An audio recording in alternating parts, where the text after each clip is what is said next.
Social মিডিয়ায় হঠাৎ এক পোস্ট ঘিরে এখন তুমুল আলোড়ন।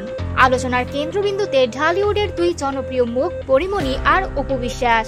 এক সময় যাকে নিজের বোনের মতো ভাবতেন পরিমণি, সেই অপুর বিরুদ্ধেই দিলেন তিনি এক ব্যঙ্গাত্মক পোস্ট, আর সেটি এখন নেটিজেনদের মধ্যে ঝড় তুলেছে। সবাই জানেন ঢালিউড কুইন নামে পরিচিত অপু বিশ্বাস অতীতে আওয়ামী লীগ কর্মী হিসেবেও সক্রিয় ছিলেন। এমনকি প্রকাশ্যে জানিয়েছিলেন প্রধানমন্ত্রী শেখ হাসিনাকে তিনি মায়ের মতো সম্মান দেন।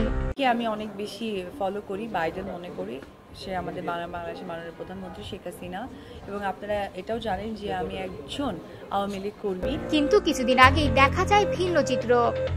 বিএনপির প্রতিষ্ঠাবার্ষিকী অনুষ্ঠানে উপস্থিত হয়ে নতুন করে আলোচনার জন্ম দেন অপু।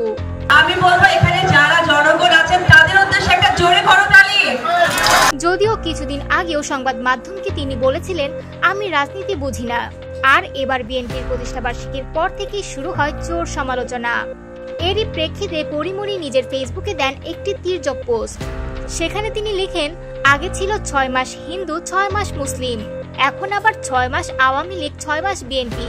শুধু তাই নয়, পোস্টে তিনি অপুর উদ্দেশ্যে আরো যোগ করেন, পোল্টিবাজ সুবিধাবাদী কাকে বলে দিদি কিন্তু দেখিয়ে দিলেন। পরিমণির এমন খোঁচা মিশ্রিত পোস্টে তোলপাড় নেট দুনিয়া। অনেকেই মন্তব্য করছেন, তাদের সম্পর্কের মধ্যে স্পষ্ট ফাটল দেখা দিয়েছে। কেউ বলছেন অপুর কর্মকাণ্ডে ভক্তদের মতোই বিরক্ত হয়েছেন পরিমণি। অন্যদিকে নেটিজেনদের একাংশ আবার পরিমণির সঙ্গে একমত হয়ে লিখেছেন, সবই আসলে বিজনেস। এখন অনেকেই ভাবছেন, অপু বিশ্বাস কি এই বিষয়ে পাল্টা কোনো জবাব দেবেন, নাকি নীরব থেকেই সবকিছু এড়িয়ে যাবেন।